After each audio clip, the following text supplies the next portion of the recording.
Prime time या बुलेटिनची सुरुवात आपण करणार आहोत राम मंदिरासंदर्भातल्या मोठ्या बातमीनं। अयोध्येतल्या राम मंदिराची तारीख अखेर ठरली आहे। केंद्रीय गृहमंत्री अमित शहा यांनीच राम मंदिराच्या तारखेसंदर्भातली मोठी घोषणा केली आहे। 1 जानेवारी 2024 ला अयोध्येतलं राम मंदिर पूर्ण होणार आहे। राम मंदिराचा मुद्दा काँग्रेसनं झुलवत ठेवला असं म्हणत अमित शहांनी काँग्रेसवरती निशाणा साधलाय।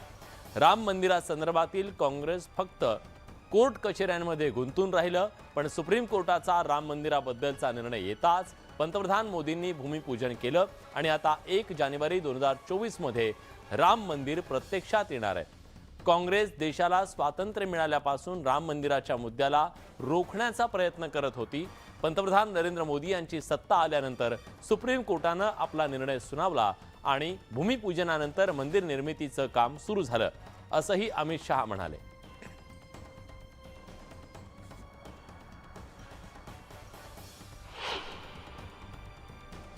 अयोध्या में रामलल्ला का मंदिर बनना चाहिए या नहीं बनना चाहिए?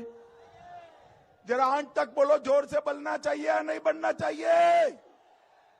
जब से बाबर तोड़कर गया तब से और जब से आजाद हुआ तब से, देश आजाद हुआ तब से एक कांग्रेसी इसको कोर्ट के अंदर उलझा रहे थे और सेशन कोर्ट, हाई कोर्ट, सुप्रीम कोर्ट, फिर सेशन कोर्ट। मोदी जी आए, एक दिन सुबह सुप्रीम कोर्ट का फैसला आया और मोदी जी ने उसी दिन रामलल्ला के मंदिर का भूमि पूजन पूरा कर मंदिर का निर्माण चालू कर दिया। उत्तर प्रदेशचे मुख्यमंत्री योगी आदित्यनाथ हे सध्या मुंबई दौऱ्यावर आहेत। योगी आदित्यनाथ यांनी बॉलिवूडमधील अभिनेते आणि निर्माते तसंच दिग्दर्शकांची भेट घेतली। बॉलिवूडमधील महत्त्वाच्या मुद्द्यांवर चर्चा केली। वेब सिरीज जर यूपीत चित्रित केली तर त्यासाठी 50% अनुदान देण्याचा विचार असल्याचं योगी आदित्यनाथ यांनी म्हटलंय। तर आजमगड इथं संगीत महाविद्यालय सुरू करण्याबाबत चर्चा सुरू असल्याची माहिती योगी आदित्यनाथ यांनी या बैठकीत दिली।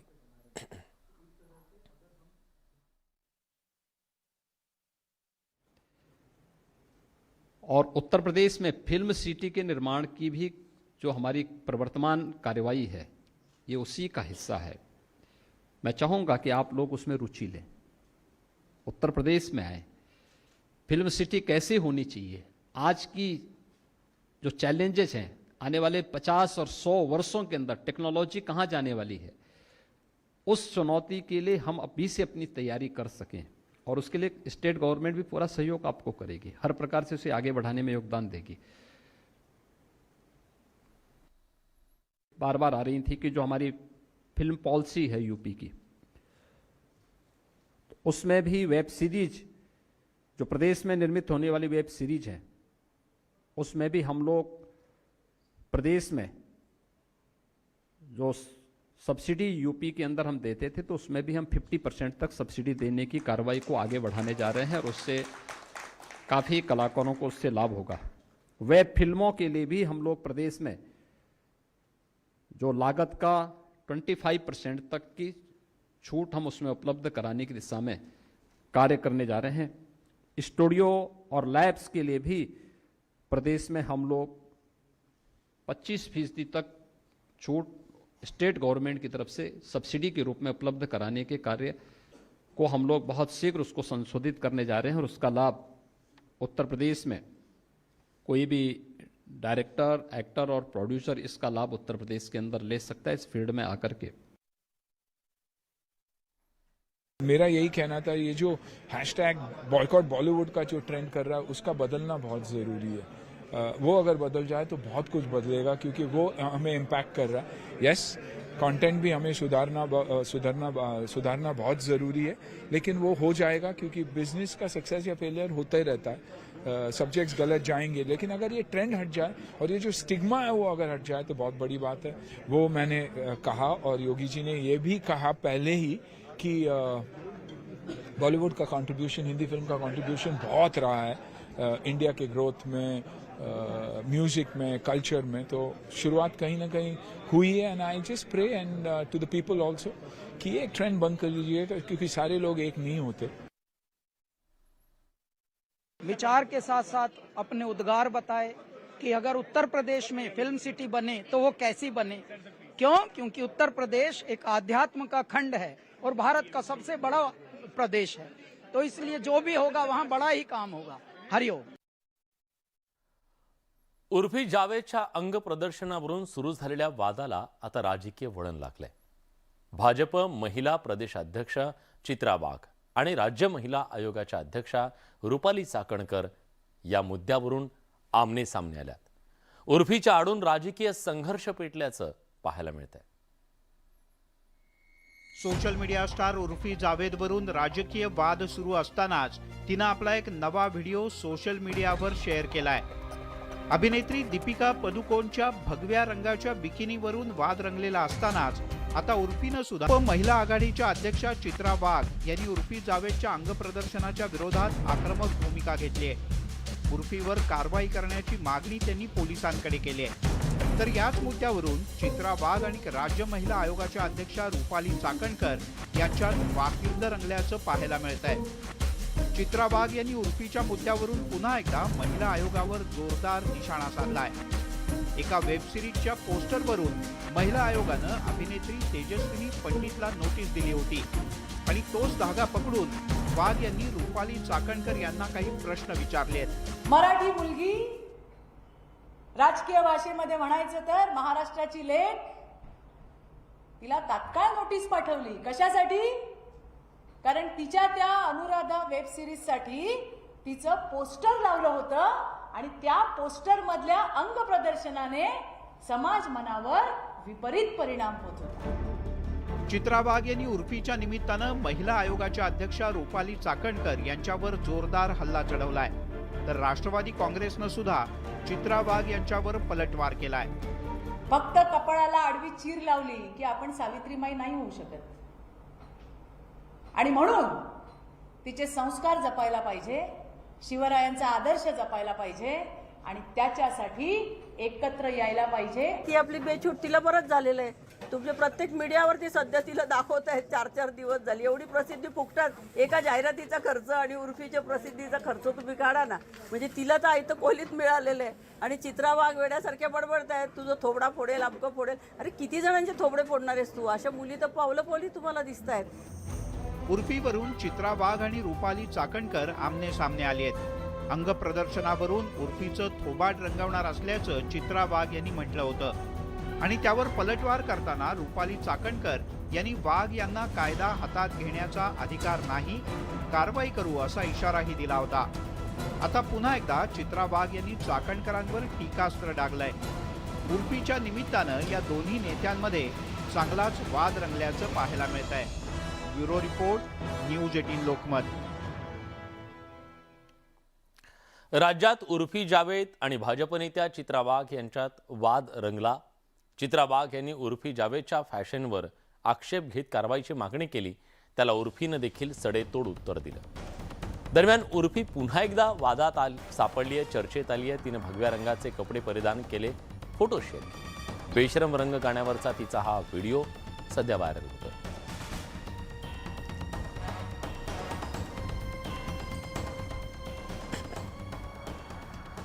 भाजपच्या महिला प्रदेशाध्यक्ष चित्रा वाघ आणि अभिनेत्री उर्फी जावेद यांच्यातल्या वादानं अश्लील पेहरावाचा मुद्दा चर्चेत आलाय। पण अभिनेते आणि अभिनेत्रींच्या फोटो किंवा व्हिडिओतील पोजवरून होणारा हा पहिला वाद नाहीये। या आधी सुद्धा बॉलिवूडच्या अभिनेत्यांच्या नंगा नाचवरून अनेकदा वाद झाला, ज्यात अभिनेता आमिर पासून ते रणवीर सिंग आणि मिलिंद सोमण यांचाही समावेश आहे। आमिरनं पीके चित्रपटामध्ये रेडिओ घेऊन दिलेला सीन असो किंवा रणवीर न्यूड फोटोग्राफी यावरून वाद रंगला। तसंच अनेक मिलिंद सोमणनं 90च्या दशकात केलेल्या न्यूड फोटोशूटनं सुद्धा अनेकांच्या भुवया उंचावल्या होत्या, वाद रंगला होता।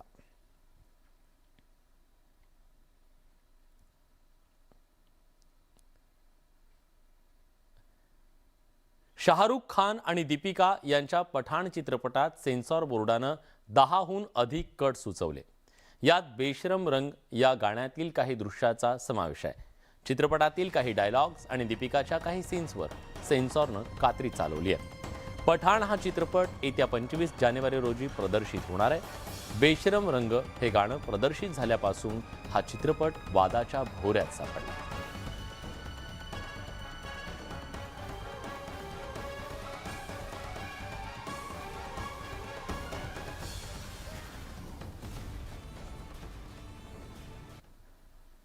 काही दिवसांपूर्वी सोनूने ट्रेनच्या प्रवासाचा एक व्हिडिओ सोशल मीडियावरती पोस्ट केला होता। या व्हिडिओवर आता रेल्वेकडून नाराजी व्यक्त करण्यात आली आहे। सोनू सूदने 13 डिसेंबर रोजी सोशल मीडियावर हा व्हिडिओ पोस्ट केला होता। या तो धावत्या ट्रेनच्या फुटबोर्डवर बसून प्रवास करताना पाहायला मिळाला। ट्रेनच्या दरवाजाचा हँडल पकडून तो प्रवासाचा आनंद लुटताना या व्हिडिओत दिसतोय। मात्र अशा पद्धतीने प्रवास करणं अनेकांना योग्य वाटलं नाही। सोनू सूदच्या या व्हिडिओवर उत्तर रेल्वेनं प्रतिक्रिया देत अभिनेत्याला फटकारलंय। रेल्वेच्या फुटबोर्डवर बसून प्रवास करणं अत्यंत धोकादायक असतं असं रेल्वेनं सोनू सूदला सुनावलंय।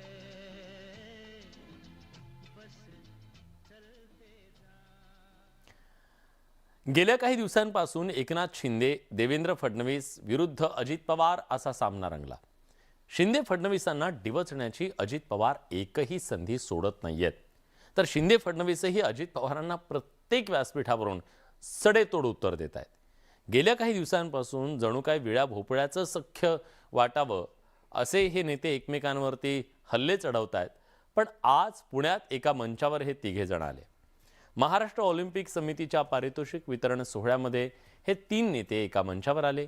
गेल्या काही दिवसातल्या घडामोडी पाहता तिघही एकमेकांशी फार बोलतील असं वाटलं नव्हतं, पण अगदी उलट व्यासपीठावर तिघही एकमेकांशी कानगोष्टी करताना दिसले, हास्य विनोद करताना दिसले।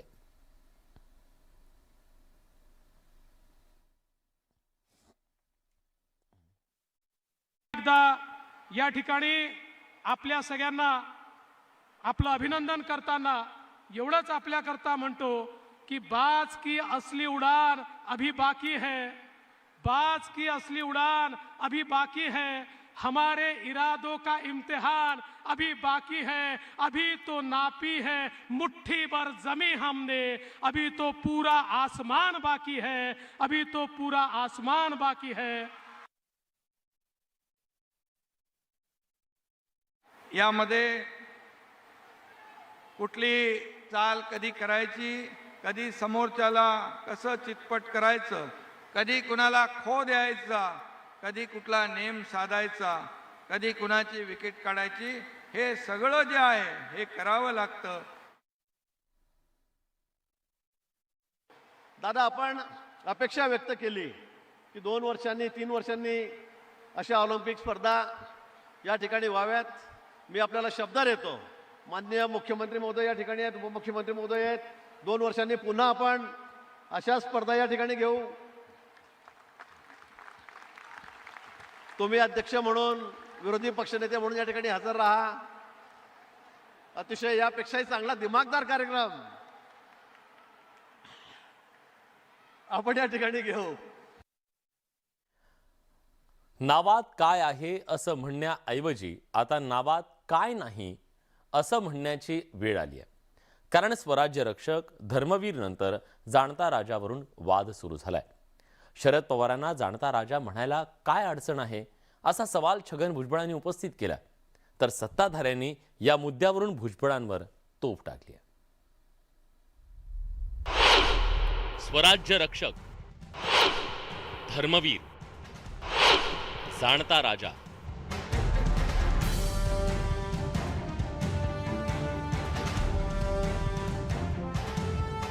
स्वराज्य रक्षक की धर्मवीर वरून राज्यात राजकीय गदारोळ उडालेला असतानाच आता छगन भुजबळांनी नव्या वादाची पायाभरणी केली आहे। शरद पवारांना जाणता राजा संबोधन मान्य असल्याचं वक्तव्य छगन भुजबळांनी केलंय। शरद पवारांना सामाजिक प्रश्नांची जाण आहे। महिलांना 33% आरक्षण शरद पवारांमुळेच मिळालं। मराठवाडा विद्यापीठाचा डॉक्टर बाबासाहेब आंबेडकर मराठवाडा विद्यापीठ असा नामविस्तार शरद पवार यांच्यामुळेच झाला। शरद पवारांनी जनतेचे प्रश्न मोठ्या प्रमाणात सोडवलेत, त्याकडे छगन भुजबळांनी लक्ष वेधलंय। मला मान्य आहे ना, मला का मान्य नाही?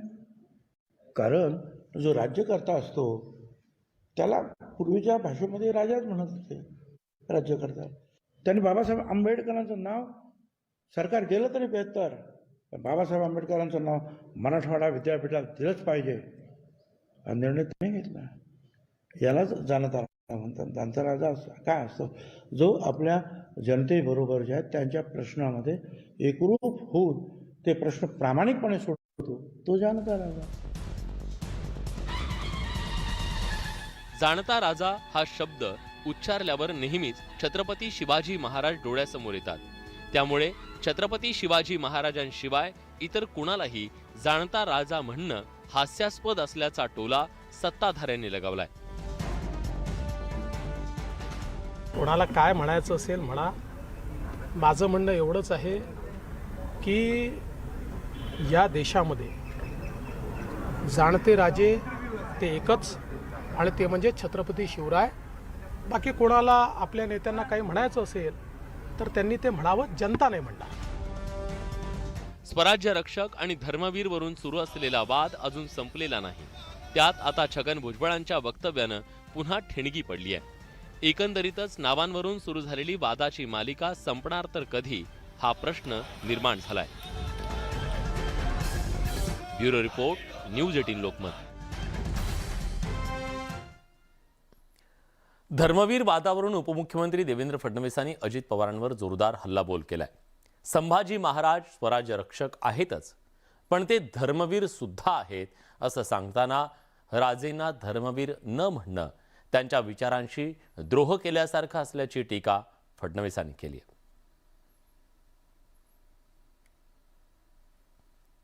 छत्रपती शिवाजी महाराजांनी स्थापन केलेलं स्वराज्य हे 18 पगड जातीच्या आणि सर्व धर्माच्या लोकांचं होतं. त्यांचं रक्षण छत्रपती संभाजी महाराजांनी केलं. त्यामुळं स्वराज्य रक्षक म्हणणं हेच त्यांच्या कार्याला न्याय देणारं आहे. वास्तविक हे जरी खरं असलं तरी त्या संदर्भामध्ये ह्याच्यातनं असं मी कुठला गुन्हा केलाय किंवा कुठलं मी चुकीचं बोललोय की ज्याच्यातनं महाराजांच्या बद्दल कुठेतरी मी अपशब्द वगैरे वापरले, अशातलाही त्याच्यामध्ये कुठला भाग नाहीये. हे पण आपण सगळ्यांनी ह्या निमित्तानं लक्षामध्ये घेतलं पाहिजे. छत्रपती संभाजी महाराजांना स्वराज्य रक्षक म्हणायला कोणाची ना नाहीच. ते स्वराज्य रक्षक आहेतच, पण ते धर्मवीर नाहीत असं म्हणणं हा एक प्रकारचा संभाजी महाराजांच्या विचारांची द्रोह आहे आणि संभाजी महाराजांवर हा अन्यायच आहे. खऱ्या अर्थानं देव, देश आणि धर्माकरता छत्रपती संभाजी महाराज लढले, आणि ते जर नसते, म्हणजे छत्रपती शिवाजी महाराज आणि छत्रपती संभाजी महाराज नसते, तर या महाराष्ट्रामध्ये हिंदूच उरले नसते. त्यामुळे ते धर्मवीर आहेतच. त्यांना धर्मवीर नाही असं म्हणणं हा द्रोह आहे. पुणे पिंपरी चिंचवडकरांसाठी खुशखबर आहे. पुणे पिंपरी चिंचवड शहरातल्या म्हाडाच्या तब्बल 5,915 सदनिकांसाठी ऑनलाईन नोंदणीला सुरुवात झाली आहे. म्हाडाच्या विविध योजनांमधील 2,594 सदनिका, 20% सर्वसमावेश योजनेअंतर्गत 2,990, पंतप्रधान आवास योजनेअंतर्गत 396, अशा एकूण 5,915 सदनिकांच्या संगणकीय सोडतीचा ऑनलाईन नोंदणीचा प्रारंभ आजपासून झाला. ही सोडत नवीन संगणक प्रणाली IHLMS 2.0 नुसार होणार आहे. चाकण, म्हाळुंगे, नांदेड सिटी, चिखली, मोशी, राटणी, वाकड, खराडी, ताथवडे, थेरगाव, पुनावळे, किवळे, मोहम्मदवाडी, वडगाव, बुद्रुक इथं ही घरं उपलब्ध आहेत. या घरांसाठी येत्या 17 फेब्रुवारीला लॉटरी निघणार आहे.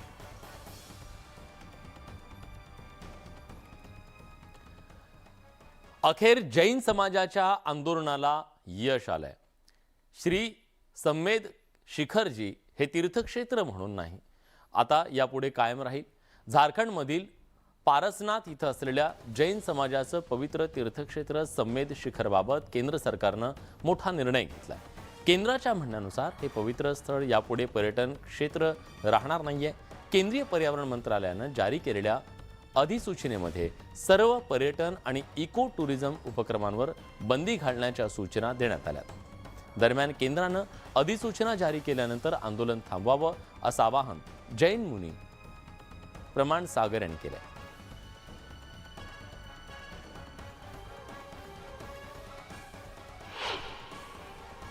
केंद्र सरकार ने उन सारी बातों को मान लिया है और इस पर केंद्र सरकार ने अपना सुनिश्चित किया है कि समेत शिखर जी जैनों का सर्वोच्च पूजनीय पवित्र तीर्थ स्थल है और उसे उसी रूप में सुरक्षित किया जाएगा.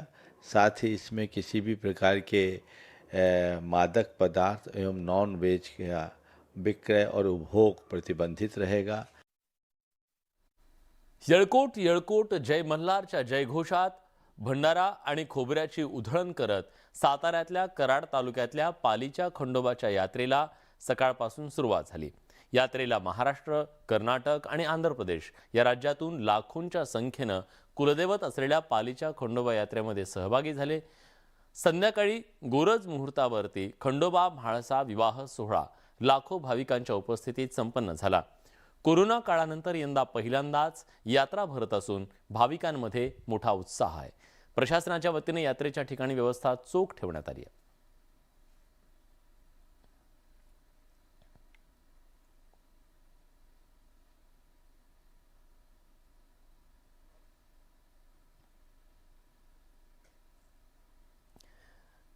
या सगळ्या घडामोडींसोबत बुलेटिनमध्ये आपण इथेच थांबतोय. ताज्या घडामोडींसाठी बघत रहा न्यूज 18 लोकमत.